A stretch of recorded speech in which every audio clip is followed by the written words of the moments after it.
Isang magatang umaga ngayong araw, guys. Yun, medyo makulimlim ang panahon.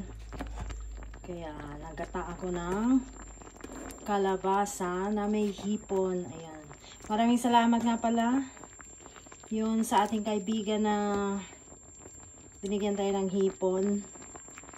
Sana, ang ganda ng ano, kung gusto niyo mag-order ng hipon, mag-ano lang kayo. Meron dyan nabibiling hipon magaganda at malalaki.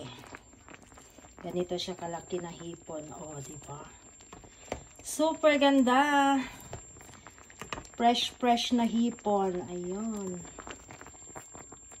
O ano. May kanin na ba kayo dyan? At tayo'y kakain ng ginataang hipon na may kalabasa. So, ito lang yung guys. Oh. Diba? My style. Ginataang na hipon. O, baka pwede naman paikutin natin. Ganda ng ano niya. Alright.